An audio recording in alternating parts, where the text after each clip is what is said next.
रहे भैया के आंगन में सिकड़ी पसंद सरवा जनी ला जाई बड़ाई करी कम रहे भैया के आंगन में सिकड़ी पसंद सरवा जनी ला जाई बड़ाई करी कम ना हो कि कंट्रोल ईमान जाई डोल ना हो कि कंट्रोल ईमान जाई डोल कि कूलर नरम जन ले आई होए सरवा शिकायत हो खेला कि कूलर नरम जन ले आई होए सरवा शिकायत हो खेला बजरिया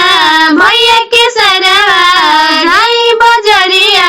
भैया के सरवा पूरा को दी फरमाइश को आइश हमारा दिल के सरवा बूझी फील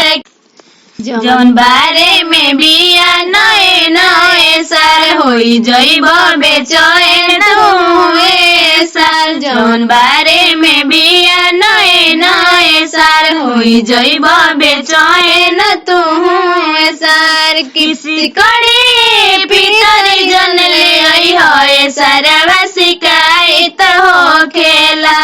किसी कड़ी पितरी जन ले आई होए सरवा शिकायत हो खेला भैया के सर जी भाई है और जी भैया के सर जी भाई है और जी लेके आई बहर दीदी के पिंक उठल लिया